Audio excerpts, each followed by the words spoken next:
Hello प्यारे दोस्तों, जैसा कि हमने पिछली क्लास सामाजिक विज्ञान की ली थी, आज उसका अगला दिन और जीव विज्ञान के क्वेश्चन बहुत ही महत्वपूर्ण क्वेश्चन है। आप लोगों ने बहुत ही मुझे सपोर्ट किया है, ऐसे ही अपना प्यार और सपोर्ट बनाए रखें जिससे कि मेरा हौसला उपजाऊ हो जाए, जिससे मैं आपके लिए आने वाले समय में बहुत ही अच्छे तरीके से बहुत अच्छे कंटेंट के द्वारा सरल तरीके से आपके लिए पढ़ाऊंगा। शॉर्टकट जैसे बोला है, ट्रिक के साथ। जैसे मेरा चाहे वो जीव विज्ञान का क्लास हो, चाहे वो केमिस्ट्री का क्लास हो, चाहे वो मैथ का हो हाई स्कूल का, मैं आपके लिए प्रतिदिन 2 क्लास दूंगा। हो सकता है कि आपके लिए 3 भी क्लास दे दूँ। ठीक है प्यारे दोस्तों, जैसे कि आप लोगों ने बहुत सपोर्ट किया है मेरा चैनल, उसके लिए मेरे चैनल का नाम है पीके क्लासेस साइंस 2.0। डेली के लिए आपके लिए 2 क्लास मिलेंगे, जिससे कि आप प्रतिदिन के हिसाब से आप तैयारी कर सकते हैं यूपी बोर्ड के लिए और अच्छे नंबरों से आप पास हो सकते हैं। ठीक है प्यारे दोस्तों, जैसे कि आज विषय हम विज्ञान में हम क्या पढ़ा, कक्षा 10 का जीव विज्ञान। और जीव विज्ञान का पहला पार्ट है प्रक्रम, जैव प्रक्रम। जैव प्रक्रम वह प्रक्रम है जिसमें सभी सम्मिलित प्रक्रमों को शामिल किया जाता है आवश्यकता के अनुसार, जैव प्रक्रम कहलाता है। जैसे कि इसका मतलब है जैव प्रक्रम इंग्लिश में रिपेयरिंग करना। हमारे दैनिक दिनचर्या के हिसाब से अगर हमारी साइकिल में पंचर हो जाता है तो हम साइकिल संभलवाते हैं, साइकिल और ज्यादा खराब हो जाए तो उसको भी और संभलवाते हैं। ठीक है, तो इसका मतलब जैव प्रक्रम आप कह सकते हैं। ठीक है, हम अपने क्वेश्चन पर आते हैं। जैसा कि पहला क्वेश्चन बहुत ही महत्वपूर्ण है, यकृत स्रावित करता है। यकृत का मतलब होता है बेटा लीवर। क्या होता है? लीवर। यहां से एक क्वेश्चन आपके लिए बनता है कि सबसे बड़ा ग्रंथि कौन सी है शरीर की? सबसे बड़ी ग्रंथि कौन सी है शरीर की? तो आप क्या बताओगे बेटा? लीवर। और लीवर के लिए बोला जाता है यकृत, या इसको बोला जाता है जिगर। ठीक है, बालाजी की भाषा में। अगले पहले क्वेश्चन के लिए, यकृत स्रावित करता है। यकृत स्रावित करता है, लार हो नहीं सकता, पित्तरस, जठर रस और अग्नाशय रस। ठीक है, तो आपके लिए इसका जो आंसर होगा वो होगा बेटा पित्तरस। क्या होगा? पित्तरस। ठीक है, आपके लिए लार में कौन सा एग्जाम पाया जाता है? क्वेश्चन बनता है लार में कौन सा एग्जाम पाया जाता है? तो बेटा कौन सा पाया जाता है? टॉलिन नामक एग्जाम पाया जाता है। टॉलिन। अब यहां से क्वेश्चन है लार में कौन सा एंजाइम पाया जाता है?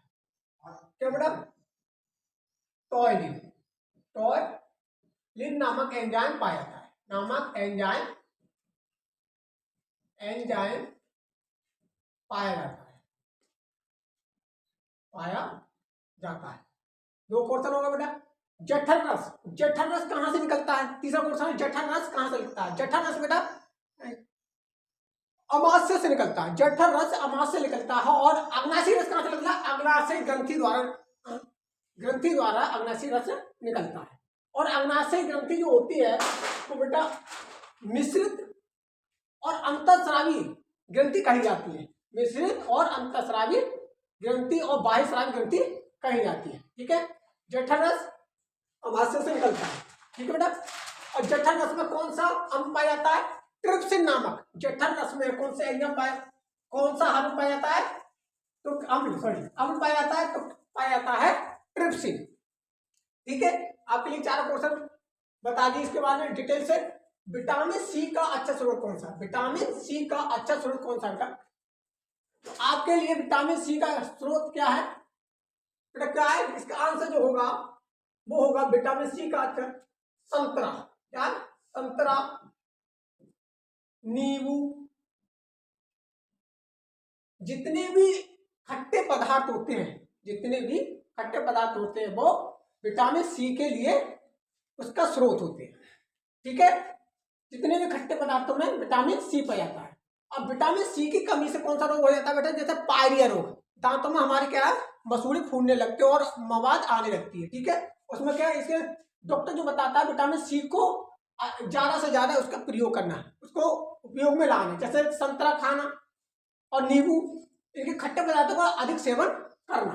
ठीक है बेटा, तो इसका आंसर होगा संतरा और नींबू। ठीक है, और इमली, क्या बेटा, इमली। ठीक है, अधिक से अधिक प्रयोग करेंगे आप, ये बीमारी आपके लिए कम हो सकती है। ठीक है, अब तीसरे क्वेश्चन के लिए आते हैं। बेरी बेरी रोग किस विटामिन की कमी से होता है? बेरी बेरी रोग किस विटामिन की कमी से होता है? ठीक है बेटा, बेरी बेरी नामक रोग विटामिन बी की कमी से, बी की कमी से, इसका आंसर होगा विटामिन B1। ठीक है, और विटामिन सी के लिए आपने बता ही दिया, विटामिन सी की कमी से क्या होता है? पारिया रोग होता है। क्या होता है? पारिया रोग, जिसमें क्या होता है, मसूड़े, और मसूड़ों में जो है दांतों में मवाद आने लगती है और फूलने लगती है। ठीक है, विटामिन के की कमी से, विटामिन के की कमी से रक्त का थक्का नहीं जमता है शरीर में, रक्त का थक्का नहीं जमता है विटामिन के की कमी से। ठीक है, विटामिन ए की कमी से कौन सा रोग होता है? विटामिन ए की कमी से होता है बेटा रतौंधी रोग। कौन सा होता है? रतौंधी रोग। विटामिन ए की कमी से रतौंधी रोग हो जाता है। ठीक है बेटा, ये आपके लिए चारों क्वेश्चन के लिए आपको डिटेल से आंसर दे दिए। ठीक है, अब आते हैं हीमोग्लोबिन महत्वपूर्ण भूमिका निभाता है। हीमोग्लोबिन क्या कार्य करता है हमारे शरीर में? तो हीमोग्लोबिन श्वसन, उत्सर्जन, वृद्धि या पाचन करता है। क्या करता है? इन चारों में से चारों विकल्प हैं, तो इसका जो आंसर होगा वो होगा बेटा श्वसन करता है। क्या करता है? हीमोग्लोबिन क्या करता है? हमारे शरीर में श्वसन करता है। ठीक है, उत्सर्जन, हमारे शरीर में जितने भी अवशिष्ट पदार्थ होते हैं उन्हें सड़े गले पदार्थों को बाहर निकालना ही उत्सर्जन कहलाता है। क्या कहलाता है? उत्सर्जन कहलाता है। ठीक है बेटा, ये हो गया दूसरा क्वेश्चन। और आगे ये वृद्धि, ठीक है, इसकी ये हो रही है पाचन, हमारे शरीर में क्या होता है? पाचन भी होता है। ठीक है, जो मुख द्वारा, हमारे द्वारा मुख द्वारा शुरू होता है पाचन। ठीक है, सबसे अधिक कौन सी आंत में पाचन होता है? तो हमारी आंख में, कौन सी में? आंख में, छोटी आंत में। कौन सी में? छोटी आंत में हमारे भोजन का पाचन होता है सबसे अधिक। ठीक है, उसके बाद क्या जाता है? अमाशय में जाता है। अमाशय से कहाँ जाता है? मलाशय, जैसे मलाशय में जाता है। ठीक है, और उसके बाद बाहर निकल जाता है। मानव हृदय में कितने कक्षों बेशमों की संख्या होती है? मानव हृदय में कितने बेशों की संख्या होती है या कक्ष को, जिसे बोला जाता है इसमें चैम्बर। ठीक है बेटा, तो बेटा जितने भी उभयचर होते हैं, जितने भी उभयचर होते हैं, जैसे उभयचर होते हैं उनमें बेटा 3 कोष्ठों या ऐसा बोलेंगे चैम्बर। ठीक है, जैसे हो गया मेढक,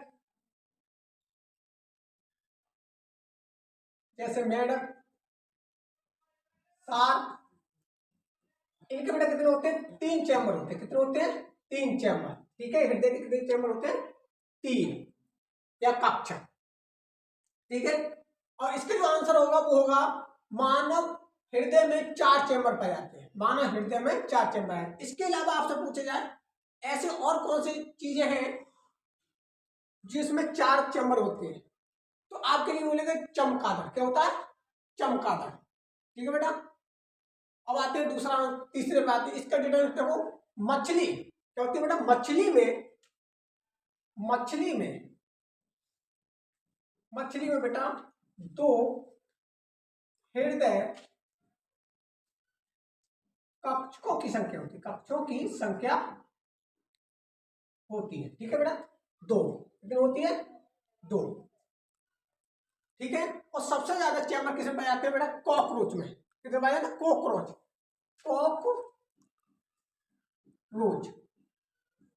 में बेटा 13 चैम्बर होते हैं। कितने होते हैं बेटा? 13 चैम्बर, यानी 13 हृदय वाला कॉकरोच होता है, जो इसके लिए सबसे ज्यादा होते हैं। ठीक है, अब आते हैं हम, और इसका जो आंसर होगा वो होगा चौथा। कौन सा होगा? सॉरी, बी, ये वाला ए इसका आंसर। ठीक है, प्रश्न नंबर 6, निम्नलिखित में से विटामिन का कौन सा जोड़ा जल में घुलनशील है? घुलनशील का मतलब होता है जल में मिल जाना, पूरी तरह मिल जाना। ठीक है, विटामिन ए व सी, विटामिन ए व के, विटामिन बी और सी, या विटामिन डी व बी। ठीक है बेटा, इसका जो आंसर होगा वो होगा विटामिन बी और सी, जो पूरी तरह हमारे जल में घुलनशील है, यानी पूरी तरह मिल जाती है जल में। लेकिन ऐसे दो, आपसे ऐसे पूछ सकता है ऐसी दो विटामिनों के नाम बताओ जो जल में घुलनशील है, तो क्या बताओ? बी और सी। अब वो आपसे दूसरा क्वेश्चन ऐसा पूछ सकता है, ऐसे दो विटामिनों के नाम बताओ जो वसा में घुलनशील है। तो वसा में तो इनके अलावा जितनी भी विटामिन होती हैं वो क्या होती हैं? वसा में घुलनशील होती है। ठीक है बेटा, तो इसका जो आंसर होगा वो बी और सी होगा। ठीक है, अब जितने भी आपसे ऐसे भी कर सकता है, निम्नलिखित में से वसा में घुलनशील विटामिन कौन सी होती है? तो आप ए, के या डी। ठीक है, ये क्या हो जाती है? जो वसा में क्या हो जाती है? घुलनशील हो जाती है।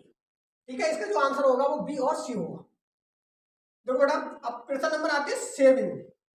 सपोषी पोषण के लिए आवश्यक है, सपोषी पोषण के लिए आवश्यक है कार्बन डाइऑक्साइड, क्लोरोफिल और सूर्य का प्रकाश, ये सभी।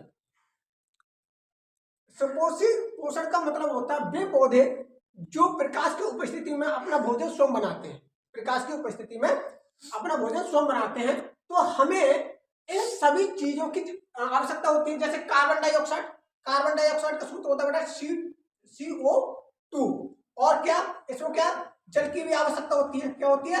जल की भी आवश्यकता होती है। ये होती है बेटा क्लोरोफिल, क्लोरोफिल इसे बोलते हैं पर्ण हरित लवक। ठीक है बेटा, इसे सूर्य का प्रकाश की उपस्थिति में ये क्रिया होती है, सूर्य की उपस्थिति में ये क्रिया होती है। तो आपके लिए आप ये रिएक्शन करके दिखाते हैं। देखो बेटा, ये होता है, ये इसमें जो आंसर होगा वो होगा ये सभी। अगला क्वेश्चन इसी का ही है, प्रकाश संश्लेषण का है, इसलिए इस वाले के लिए आप इसके सामने जो है हम समझाएंगे आपके लिए। ठीक है, इसमें क्या है, इसका जो आंसर होगा वो ये सभी होगा। ठीक है, आपके लिए सुपोषी पोषण के लिए इन सभी 3 चीजों की आवश्यकता होती है। ठीक है, प्रकाश संश्लेषण क्रिया में ऑक्सीजन गैस निकलती है बेटा। तो कैसे निकलती है, इसके लिए आपके लिए रिएक्शन कराते हैं तब पता चलेगा कैसे निकलती है। ठीक है, देखो बेटा 6 कार्बन डाइऑक्साइड प्लस 12 जल के अणु। ठीक है, 12 दूनी 24 हो गए। अगर इसकी क्रिया कराएंगे, जब क्रिया कराएंगे प्रकाश की सूर्य के प्रकाश, सूर्य का प्रकाश की उपस्थिति में, प्रकाश की उपस्थिति में। ठीक है, और ये क्लोरोफिल। ठीक है, और जब रिएक्शन कराएंगे तो इसके लिए अब क्या करेंगे, इसके जब रिएक्शन होती है कार्बन डाइऑक्साइड और जल की जब रिएक्शन होती है तो क्या होता है C6H12O6। ठीक है, ये क्या बन जाता है बेटा? ग्लूकोज। क्या बन जाता है? ग्लूकोज।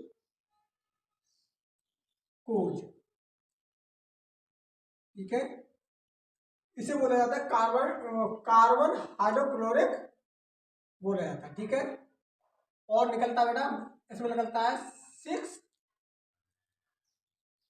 6H2O और निकलता है 6O2। देखो बेटा, ये ऑक्सीजन क्या, ऑक्सीजन गैस निकली यहाँ पर। गैस के लिए ऊपर का तीर का निशान लगाते हैं। ठीक है, ये क्या निकलता है? प्रकाश संश्लेषण क्रिया में ऑक्सीजन गैस निकलती है। कौन सी बेटा? 6 जो अणु है, यानी 6 यानी 6 दूनी 12 ऑक्सीजन क्या निर्मुक्त हो जाती है जब प्रकाश संश्लेषण क्रिया होती है। ठीक है, तो इसमें क्या होगा, तो कैसे निकलती है बेटा? क्या निकलती है? ये निकलती है बेटा जल से। किससे निकलती है? ये जल द्वारा निकलती है। इसमें जो आंसर होगा जल। ठीक है, अब आते हैं अपने प्रश्न नंबर 9 में। प्रश्न नंबर 9 में पौधे में भोजन का स्थानांतरण होता है। तो यहां से आपके लिए एक पूछ सकता है, पौधों में जल का स्थानांतरण कैसे होता है? एक क्वेश्चन ये हो गया, और दूसरा क्वेश्चन है पौधों में भोजन का स्थानांतरण कैसे होता है। तो दोनों ही क्वेश्चन आपके लिए बहुत ही महत्वपूर्ण है। तो पौधों में भोजन का स्थानांतरण होता है, तो इसमें जो आंसर होगा वो फ्लोएम द्वारा होगा। क्या होगा? जो भी भोजन हमें पेड़ के लिए दिया जाएगा वो नीचे से ऊपर के लिए दिया जाएगा। जैसे ही आपके लिए खाद्य पदार्थ दिए जाते हैं पौधे के लिए। और आगे मुझे पौधों में इसकी जगह अब क्या कर दिया जाए, पौधों में जल का यहां कर देना, जल का दूसरा पोर्शन हो जाएगा। पौधों में जल का परिवहन होता है। तो आप जो आंसर होगा वो होगा जाइलम। क्या होगा बेटा? जाइलम। ये जो है नीचे से पूरे पेड़ में ये क्या हो जाता है, पानी का परिवहन हो जाता है, यानी उसमें पहुंच जाता है। ठीक है, ये आपके लिए 9 पोर्शन आपके लिए बता दिए, जैसा कि बहुत ही महत्वपूर्ण क्वेश्चन है। इसमें से आपके लिए कम से कम मैं कह रहा हूँ 2 से 3 क्वेश्चन आप इसी चैप्टर से मिल जाएंगे। आपके लिए 2 से 3 क्वेश्चन इसी चैप्टर से मिल जाएंगे। आप लोग ऐसे ही प्यार बनाए रखें। धन्यवाद।